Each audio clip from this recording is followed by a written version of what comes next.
The pacing on this documentary cut feels sluggish, Rachel. Our client expects dynamic storytelling that keeps viewers engaged, my creative director said, dismissing my edit in front of the production team. The client representative from Netflix looked concerned, reconsidering whether our studio could deliver the documentary series they'd commissioned. My boss, Jennifer Morrison, smiled confidently and gestured toward my timeline displayed on the monitor. Let me walk you through the narrative structure I developed for this project that has made our studio the go-to choice for premium streaming documentaries. I sat at my editing bay in our Manhattan production studio, watching Jennifer present creative work that was unmistakably mine. The documentary structure was mine, developed through weeks of analyzing hundreds of hours of footage to find the compelling narrative thread. The pacing rhythm was mine, carefully crafted to build tension while maintaining emotional resonance. The scene transitions were mine, using visual motifs I'd identified to connect disparate story elements. Even the music placement that enhanced key emotional moments came from my creative vision and years of documentary editing experience. This was the 21st time in 18 months that Jennifer had stolen credit for my editorial work, presenting my creative decisions as her own while contributing almost nothing to actual editing or storytelling. I'd documented every instance meticulously, building comprehensive evidence. I'd gathered proof through project files with detailed edit histories, client communications in my name, and testimony from other editors who'd witnessed the systematic fraud. Because what neither Jennifer nor our clients knew was that I'd already been offered a senior editor position at a competing production company after their creative director had seen my work and learned the truth about who actually edited the award-winning documentaries Jennifer claimed. I'd obtained written statements from assistant editors confirming Jennifer's credit theft.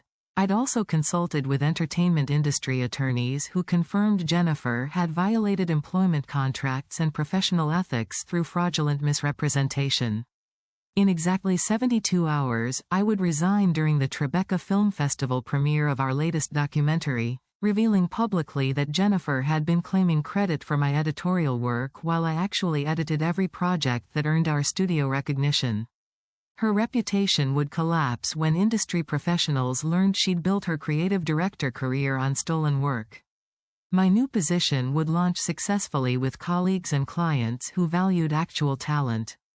Before we witness how a talented video editor whose work was systematically stolen used documentation and industry connections to expose her fraudulent creative director while advancing to senior positions, I want to thank you for being part of this community. A community that believes creative fraud deserves serious consequences. A community that understands stolen editorial credit should be exposed and punished. If you've had your edits stolen by senior producers, if you've watched creative directors claim credit for projects you edited, if you've been the invisible editor behind someone else's success while they collected awards and recognition, this story will resonate deeply. Hit that subscribe button to join thousands who appreciate stories where documentation and determination overcome exploitation. Now let's step into the world of documentary filmmaking where a brilliant editor's work was systematically stolen by her creative director. Where post-production hierarchies enabled ongoing fraud. Where 18 months of careful preparation created the foundation for complete exposure and justice. My name is Rachel Stevens, and I'm a 31-year-old video editor originally from Portland, Oregon. I grew up in a family passionate about storytelling and visual arts. My father was a photographer who worked for National Geographic, traveling to document environmental issues and indigenous cultures. My mother taught film studies at Portland State University, analyzing cinema and narrative structure. Their work surrounded me with visual storytelling from childhood. My earliest memory of understanding editing's power came when I was 8 years old, watching my father organize photos from a rainforest conservation project. He'd spread hundreds of images across our dining table, arranging and rearranging them to tell the story of deforestation and community resistance. I watched him create narrative flow through sequencing, using visual connections between images to build emotional impact without words. Editing is where stories are really made, my father explained.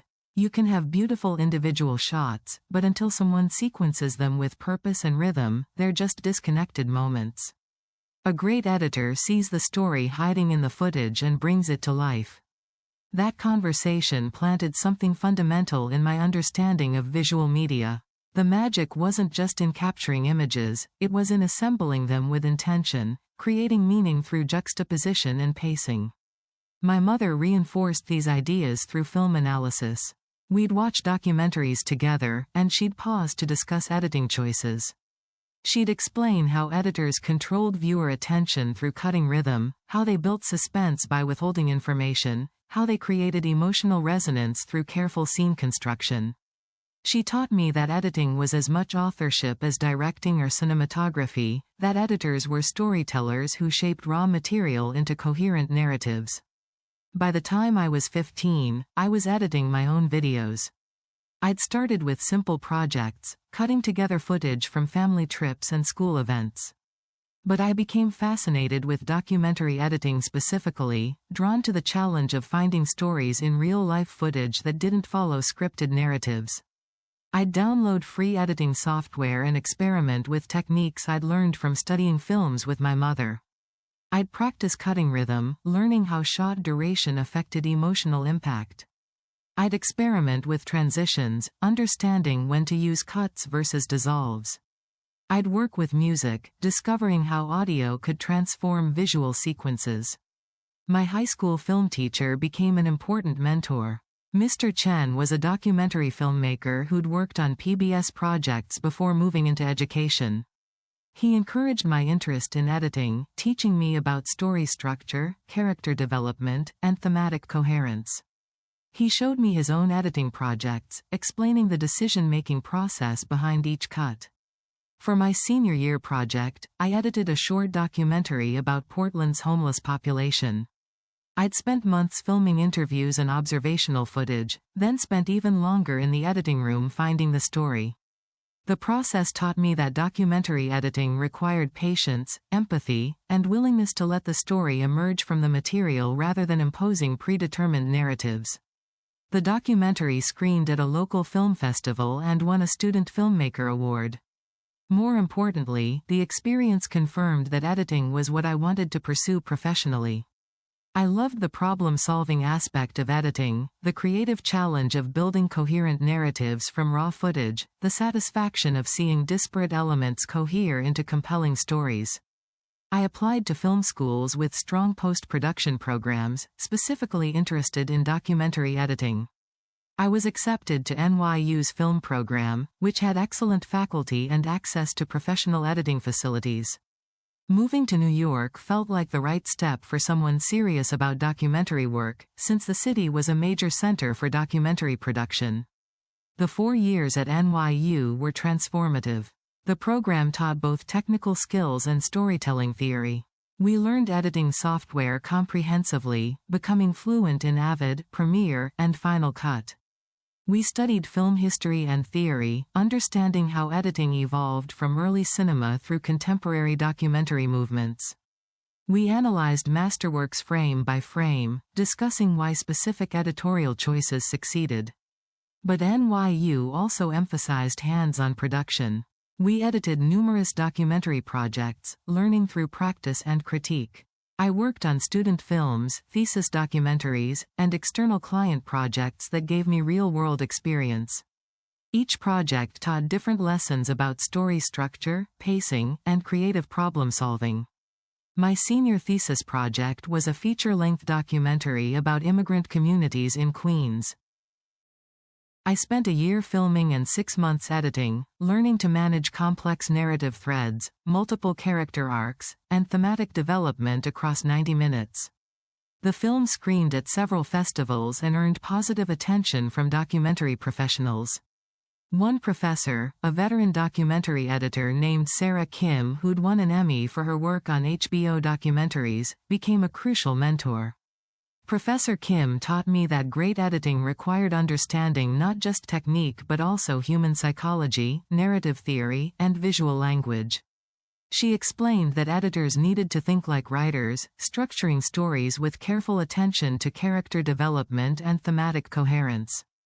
She also taught me about the editorial relationship with directors. She explained that editors were creative collaborators, not just technical executors of directorial vision. The best documentary work came from productive creative partnerships where editors contributed storytelling ideas and structural insights. I graduated from NYU at 22 with skills, experience, and strong recommendations. My thesis documentary had gotten enough festival attention that I was able to secure interviews at several New York production companies. I wanted to work somewhere that produced serious documentary content for major distributors, where I could continue developing as an editor while working on projects that mattered. My first position was at Meridian Studios, a mid-sized production company that created documentaries for PBS, HBO, and Netflix. I started as an assistant editor, supporting senior editors on large projects while also cutting smaller segments myself. The work was demanding but educational, teaching me professional workflows, client management, and high-pressure deadlines. I worked on a diverse range of documentary projects during my 3 years at Meridian. True crime series examining criminal justice issues, historical documentaries exploring American social movements, environmental films documenting climate change impacts. Each project taught different editorial approaches and storytelling techniques. During my time at Meridian, I developed a reputation as a skilled editor with strong storytelling instincts. Directors appreciated my ability to find narrative structure in complex material, to identify compelling character moments in hours of footage, to create emotional resonance through careful pacing. I was promoted to editor after 18 months, given increasing responsibility for complete episodes and shorter documentaries. But I also learned that documentary editing could be frustrating professionally. Editors rarely received public credit proportional to their contributions. Directors and producers typically got primary attribution for documentaries, even when editors made crucial creative decisions that shaped the final films. Award recognition, media interviews, and career advancement opportunities often went to above-the-line producers while editors remained relatively invisible. This dynamic wasn't universal or necessarily malicious. Some directors were generous about acknowledging editorial contributions. But the structure of the industry meant that editors' work often went under-recognized, which could limit career advancement. After 3 years at Meridian, I was recruited to join Apex Productions, a premium boutique studio known for high-end streaming documentaries. Apex had won multiple Emmy and Peabody Awards for their work with Netflix, Amazon, and Apple TV+. The creative director position there, working under the studio head Jennifer Morrison, seemed like a significant career step. Jennifer was 42, a charismatic producer who'd built Apex's reputation over 10 years. She'd worked her way up from associate producer to creative director, developing relationships with major streaming platforms and securing lucrative multi-project deals. Apex's business model focused on producing limited documentary series for streaming services, typically 4 to 6 episodes exploring true crime, historical events, or contemporary social issues. When Jennifer interviewed me, she explained that Apex needed a talented editor who could manage complete series from rough cut through final delivery. She described the role as having substantial creative autonomy, with Jennifer handling client relationships, directorial collaboration, and business development while I'd lead the editorial process. The compensation was excellent, significantly better than Meridian had offered, and I'd be working on high-profile projects with major distribution. I accepted the position, excited about the opportunity to work at a prestigious boutique studio on projects that would reach large audiences. Apex had recently signed a deal with Netflix for a true crime series examining wrongful convictions, and Jennifer wanted me to serve as lead editor on the project. My first weeks at Apex focused on understanding their workflow and beginning the wrongful conviction series. Jennifer gave me access to hundreds of hours of footage, interviews with exonerees, archival material, courtroom footage, investigation documentation. The series would explore 4 cases across 6 episodes, examining how innocent people ended up wrongly convicted and the systemic failures that enabled these injustices. I spent months editing the series, working closely with the directors to structure each episode, identify compelling narrative arcs, and create emotional resonance around the exonerees' experiences. The editorial process was intensive and creative, requiring careful decision-making about pacing, structure, and thematic development. The series one edited, titled Beyond Reasonable Doubt, premiered on Netflix and received exceptional reviews. Critics praised the powerful storytelling, the emotional depth, and the careful structural choices that made complex legal issues accessible to general audiences. The series became one of Netflix's most watched documentaries that quarter, generating substantial social media discussion and even prompting policy conversations about criminal justice reform. But in the media coverage and industry attention surrounding the series, something concerning happened. Jennifer consistently took credit for the editorial vision and structural decisions, never acknowledging that I'd edited the series and made the creative choices critics were praising. When entertainment journalists interviewed Jennifer about her approach to documentary storytelling, she'd describe her editing philosophy using concepts I'd developed. When industry publications profiled Apex's success, they'd attribute the studio's strong editorial voice to Jennifer Morrison's creative leadership. Initially, I tried to rationalize this dynamic. Jennifer was the creative director and public face of the studio. Of course, she'd represent Apex in media and take primary credit for our projects. Documentary editors typically received less public recognition than producers and directors. This was normal industry practice, not personal to me. But over the following months, Jennifer's credit theft became more systematic and deliberate. She wasn't just accepting general attribution for Apex's success. She was actively claiming specific editorial decisions as her own creative choices, describing detailed editing processes that were entirely mine, presenting my storytelling philosophy as her own thinking. The first incident that really bothered me happened 4 months after Beyond Reasonable Doubt premiered. Jennifer was invited to speak on a panel at the IDA Documentary Awards about editing in streaming documentaries. I assumed she'd acknowledge the collaborative nature of editorial work, explaining that talented editors like myself executed her creative vision. Instead, she presented herself as an editor, not just a creative director overseeing editors.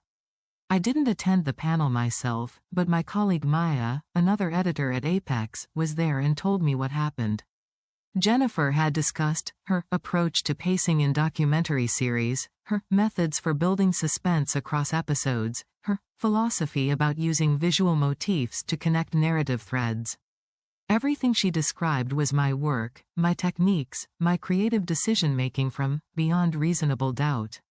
Several audience members asked technical questions about editing software, timeline organization, and workflow optimization.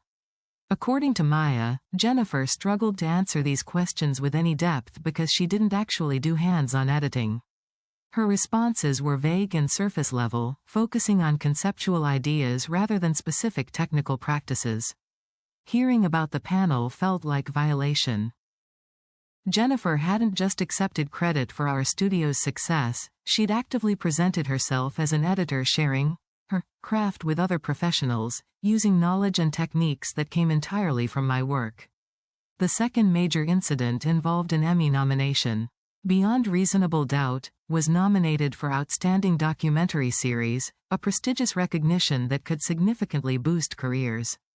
When the nomination was announced, Jennifer gave interviews discussing her work on the series, explaining the editorial choices and storytelling approach that had earned the nomination. In these interviews, Jennifer described specific scenes I'd edited, explaining her decision-making process for sequences I'd structured.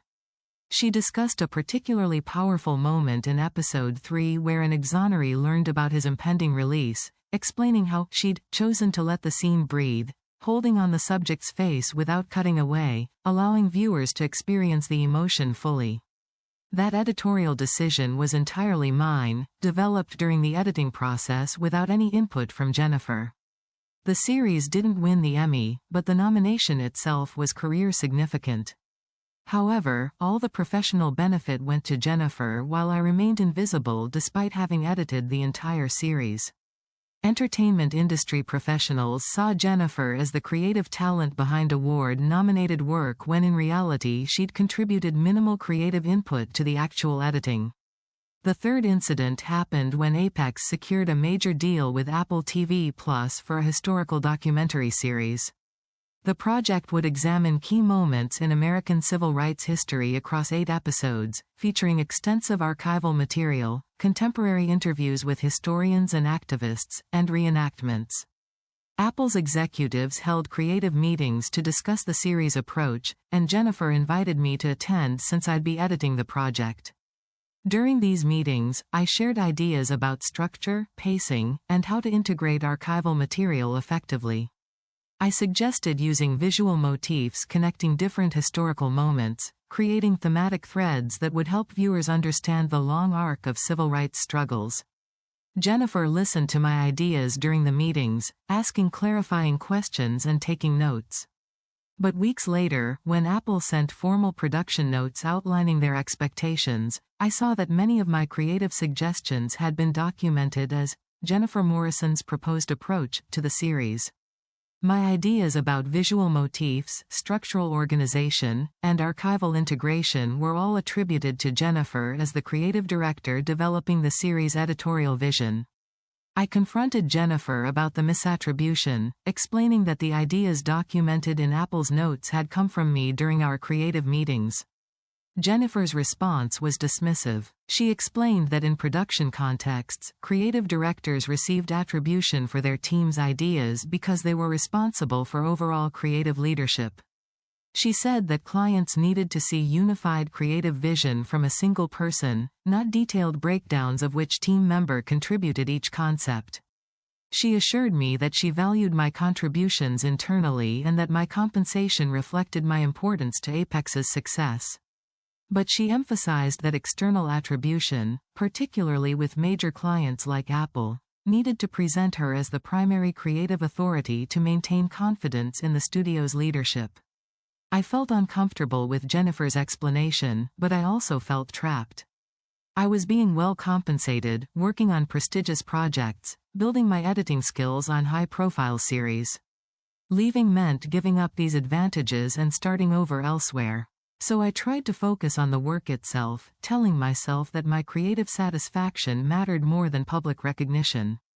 But Jennifer's credit theft continued escalating. The fourth incident involved the Apple Civil Rights series itself. I spent 9 months editing the project, working with directors and producers to structure 8 episodes that told coherent stories while maintaining thematic unity across the series. The editorial work was complex and demanding, requiring careful management of extensive archival material, integration of historical context, and emotional pacing that honored the subject's experiences. The series, titled The Long Arc, premiered on Apple TV Plus to outstanding reviews. Critics specifically praised the editorial coherence, noting how effectively the series maintained narrative momentum across 8 hours while giving each episode its own identity. Several reviews mentioned the skillful use of visual motifs and archival integration, exactly the techniques I'd proposed and executed. But when entertainment journalists interviewed Jennifer about the series, she claimed credit for these editorial achievements. She discussed her approach to archival integration, her use of visual motifs, her pacing decisions that created the series' emotional impact. She never mentioned that I'd edited the series or that the creative choices critics praised were mine. One interview particularly bothered me. A Filmmaker magazine was doing a feature on documentary editing for streaming platforms, and they interviewed Jennifer as an example of a creative director with strong editorial vision. The article included Jennifer's explanations of her editing philosophy, using specific examples from The Long Arc to illustrate her techniques.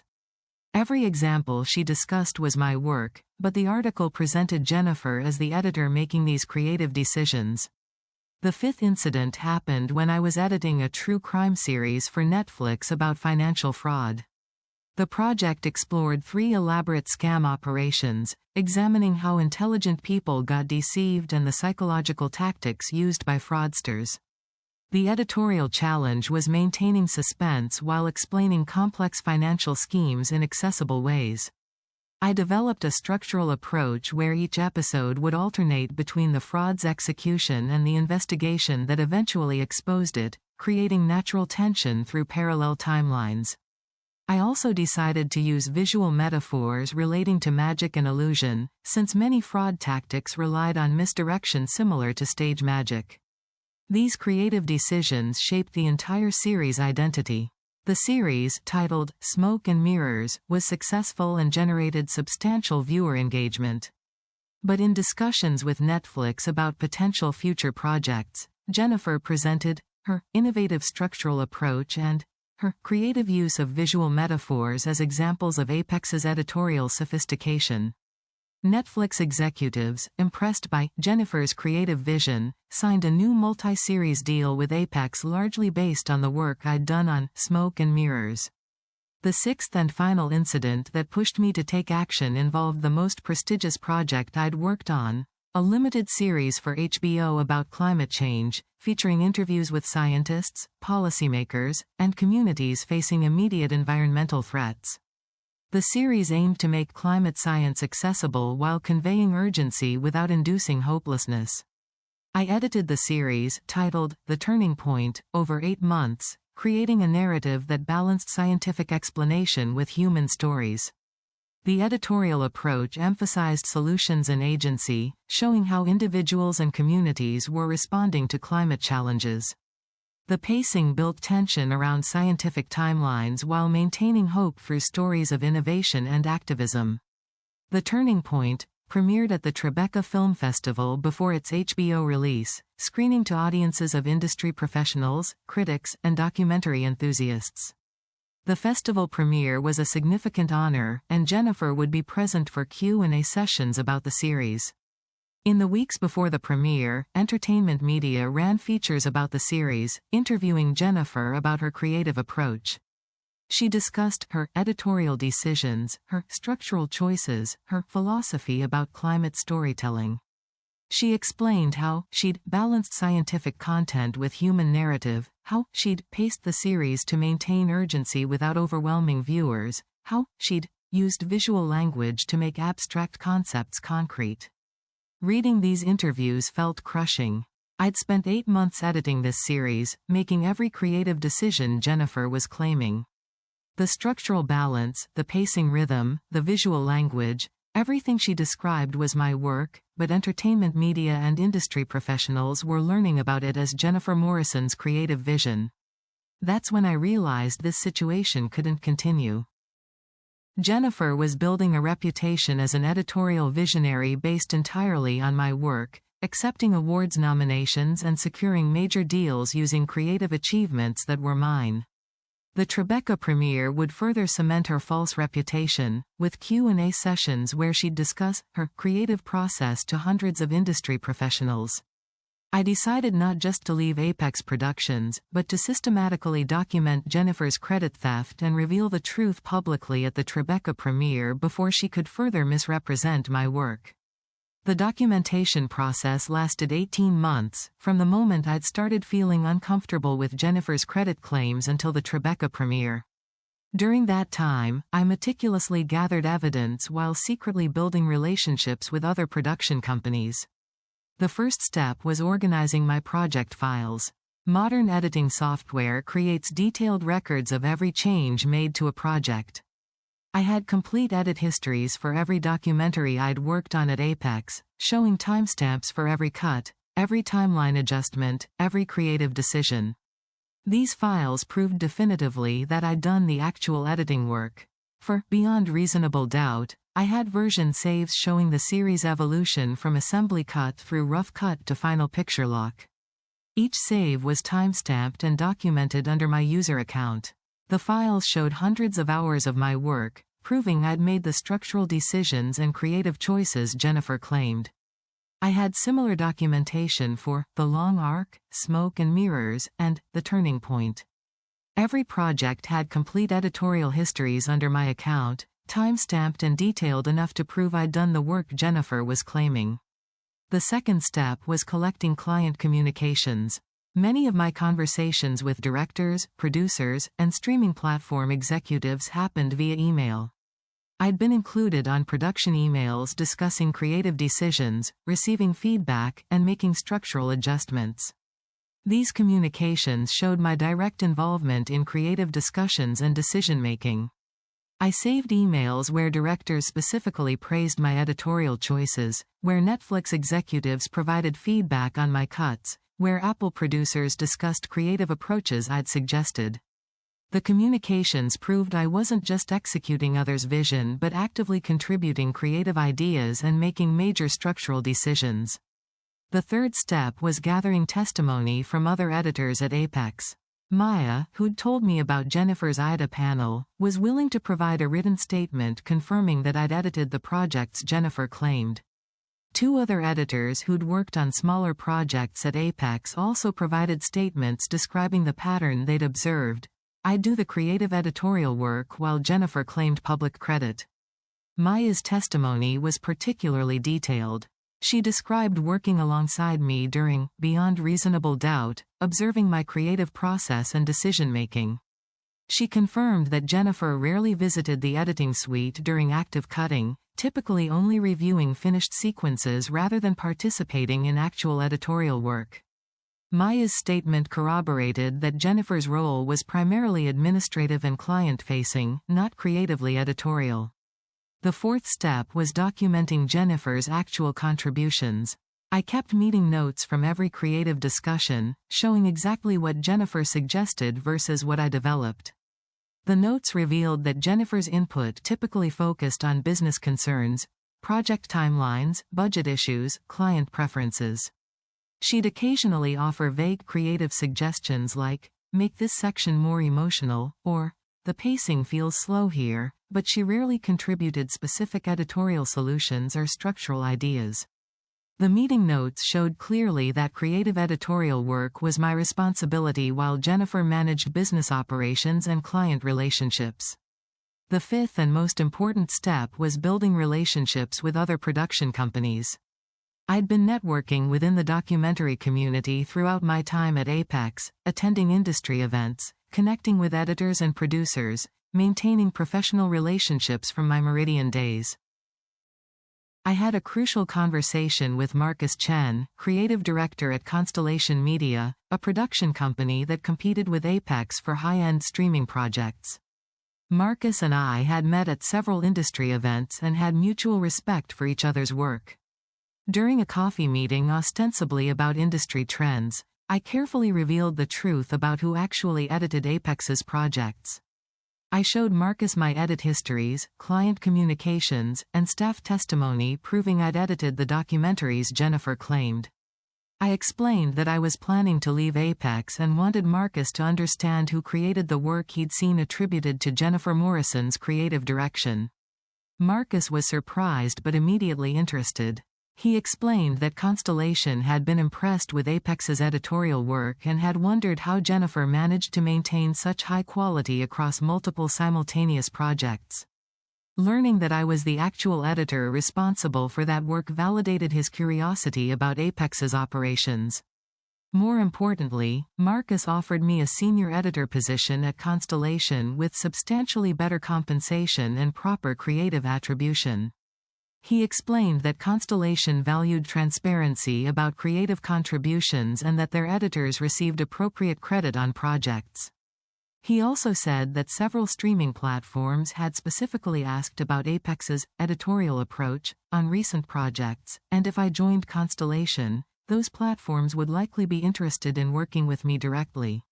Marcus's offer was crucial. It meant I'd have a prestigious position waiting when I left Apex, that industry professionals valued my actual work once they understood who created it, and that Jennifer's credit theft had indeed prevented me from receiving professional opportunities I'd earned. The sixth step was consulting with entertainment industry attorneys specializing in creative rights and employment issues. I explained Jennifer's systematic credit misappropriation and showed my documentation. The attorney reviewed everything carefully and provided crucial legal context. He explained that while credit misappropriation in entertainment wasn't typically illegal unless contractual obligations were violated, Jennifer's systematic fraud likely violated industry ethical standards and possibly her fiduciary duties as an employer. More importantly, the attorney confirmed I had every right to clarify publicly who actually edited specific projects, particularly if Jennifer had made false public statements claiming she'd done work I'd actually performed. The attorney advised me to document everything carefully, to be truthful but not defamatory in any public statements, and to have legal representation present if I confronted Jennifer publicly. He emphasized that I should never claim Jennifer had done zero work on projects, only clarify specifically what I had done versus what she'd claimed. With comprehensive documentation, a job offer secured, and legal consultation complete, I planned my public revelation at the Tribeca Film Festival premiere of The Turning Point. The premiere would feature a screening followed by Q&A with Jennifer and the director. Hundreds of industry professionals, critics, and documentary enthusiasts would attend. The event would provide maximum visibility for revealing the truth while preventing Jennifer from further misrepresenting my work during Q&A. I informed Marcus Chen about my plan, and he agreed to attend the premiere with several Constellation producers to support my decision and offer immediate professional solidarity. I also reached out to Maya and the other Apex editors, asking if they'd be willing to attend and potentially corroborate my statements if necessary. The festival premiere arrived. The theater was packed with industry professionals, streaming platform executives, critics, and documentary fans. The screening went well, with the audience responding positively to the series. After the screening, the festival moderator introduced Jennifer and the director for Q&A. The first several questions focused on the series' subject matter and production challenges. Jennifer answered smoothly, discussing climate communication strategies and the difficulties of making science accessible. But when an audience member asked about the editorial approach, Jennifer began describing her creative decisions in detail. I wanted to structure the series to balance urgency with agency, Jennifer explained. We needed to convey how serious climate change is without making viewers feel hopeless. So I used a pacing approach that. I stood up in the audience. "Excuse me," I said clearly, my voice carrying through the theater. "I'm Rachel Stevens, the editor who actually cut The Turning Point. Everything Jennifer is describing as her creative decisions were actually mine." The theater fell silent. Hundreds of people turned to look at me. Jennifer's expression shifted from confusion to alarm. The festival moderator looked uncertain how to proceed. "I edited this entire series over 8 months," I continued. "The structural balance Jennifer is describing? That was my creative choice. The pacing approach? Mine. The visual language and narrative coherence? All my editorial work." Jennifer Morris is the creative director who managed client relationships and business operations, but she didn't edit this series. I did. Jennifer tried to regain control. "Rachel, this is completely inappropriate. We can discuss any concerns after." "No," I interrupted firmly. "This needs to be said here, publicly, because the credit theft has been public. For 18 months, you've been claiming credit for my editorial work, presenting yourself as an editor when you're actually a producer who doesn't do hands-on cutting." I held up a folder of documentation. "I have complete edit histories for every project you've claimed, showing my user account, my timestamps, my work. I have client communications proving I made the creative decisions you've been describing in interviews. I have testimony from other editors at Apex confirming this pattern." Marcus Chen stood up several rows behind me. "I'm Marcus Chen from Constellation Media. I've reviewed Rachel's documentation, and it conclusively proves she edited the projects Jennifer Morrison has been claiming. Rachel has accepted a senior editor position at Constellation, where she'll receive proper credit for her creative work." Maya stood up from another section. "I'm Maya Rodriguez, editor at Apex Productions. I've worked alongside Rachel for over a year. Everything she's saying is accurate. Jennifer consistently claims credit for editorial work done by her staff. The entire editing team at Apex knows Rachel created the work Jennifer describes as hers." The festival audience was completely silent, watching this revelation unfold. Jennifer looked panicked, her confident presentation demolished. The festival moderator seemed frozen, unsure whether to intervene. I have detailed edit histories for Beyond Reasonable Doubt, The Long Arc, Smoke and Mirrors, and The Turning Point, I said, addressing the audience directly. Every cut, every timeline adjustment, every creative decision Jennifer has claimed is documented under my user account with timestamps proving I did the work. Entertainment journalists have been interviewing Jennifer about her editing philosophy and her creative process, when actually she's been describing my work. I turned to face Jennifer directly. You nominated for an Emmy for Beyond Reasonable Doubt, a series one edited.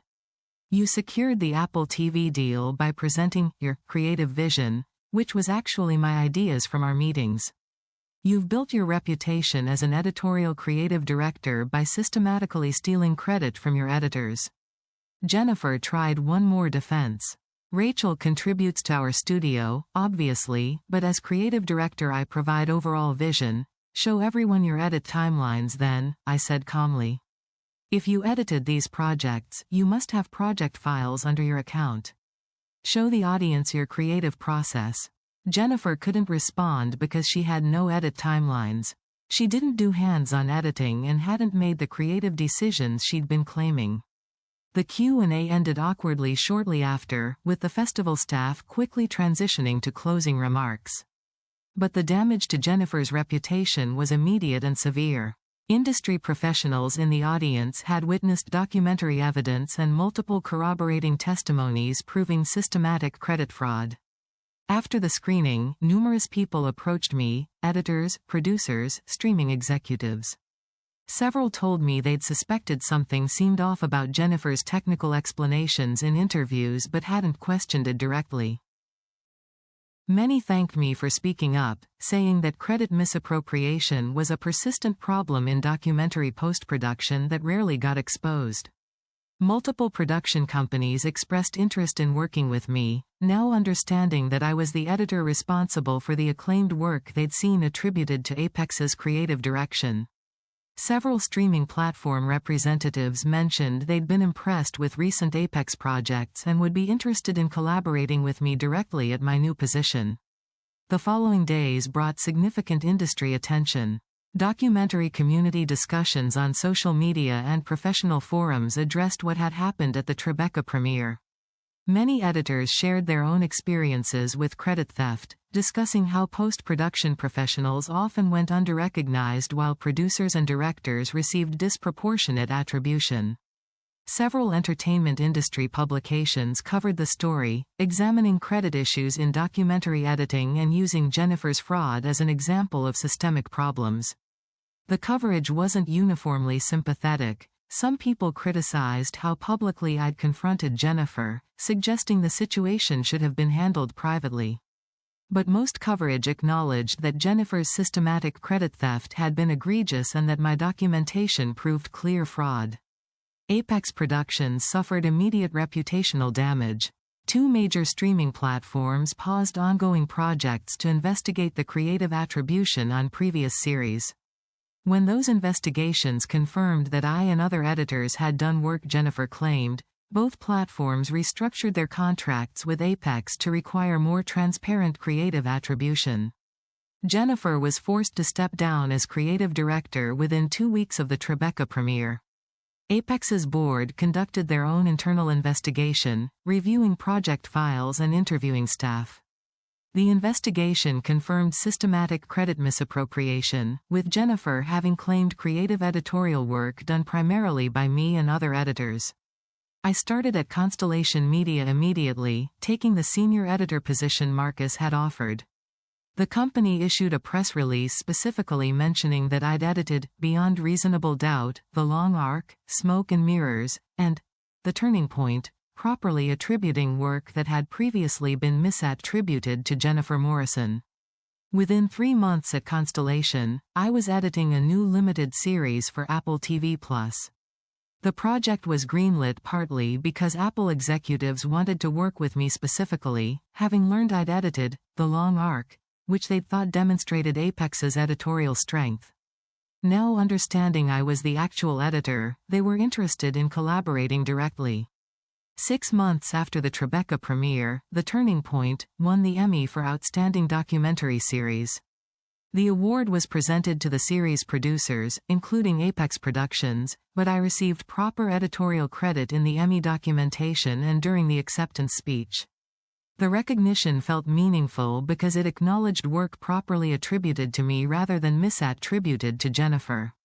1 year after leaving Apex, I was nominated for an Emmy in the Outstanding Picture Editing category for the Apple series I'd edited at Constellation. The nomination represented the first time I'd received personal recognition for editing rather than having my work attributed to a creative director. Though I didn't win, the nomination itself validated that my talent was being recognized appropriately. 18 months after the Tribeca premiere, I was promoted to supervising editor at Constellation, overseeing multiple documentary projects and mentoring junior editors. The position acknowledged both my technical abilities and my creative storytelling skills, properly crediting the contributions I'd been making throughout my career.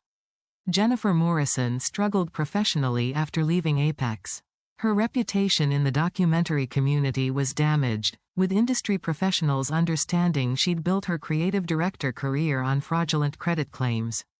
She attempted to secure producing positions at other companies, but her name had become associated with credit theft, making employment difficult. Looking back on everything that happened, I'm grateful despite the difficulty. Being erased at Apex was frustrating and demoralizing, but it taught me about protecting creative work and demanding proper attribution. The 18 months of documentation created the foundation for establishing my reputation properly. The decision to confront Jennifer publicly, while risky and uncomfortable, led to opportunities that wouldn't have existed if I'd continued accepting credit theft. Most importantly, the experience showed that creative talent gets recognized when given proper attribution. Despite Jennifer's fraud and 18 months of invisibility, my editing was good enough to earn Emmy nominations and senior positions once industry professionals understood who actually created the work. The streaming deals, the festival recognition, the career advancement, all happened because my work was legitimately excellent, just misattributed. Today I run editorial teams at a respected production company, properly credited for my creative contributions. I mentor junior editors about protecting their work and demanding fair attribution. I've achieved professional success built on work I actually did, recognized by people who value honesty. That's what happens when systematic credit theft meets someone skilled enough to succeed independently and determined enough to expose the truth. Jennifer Morrison destroyed her career through dishonesty, claiming credit for work she didn't do and facing consequences when evidence revealed her fraud. I built my career on documentaries I actually edited, creative decisions I genuinely made, protected by comprehensive documentation and supported by colleagues who valued integrity. The edit timelines and project files from my documentation are preserved, proof that standing up for truth and protecting creative work can overcome even systematic fraud. And every day when I work on new documentaries, properly credited for my editorial contributions, I'm reminded that the hardest parts of my journey, the 18 months of being erased, the difficult decision to confront Jennifer publicly, the risk of exposing fraud, were all worth it for the career I have now. A career built on work I actually did. Edits that are honestly mine. Recognition properly earned. Revenge.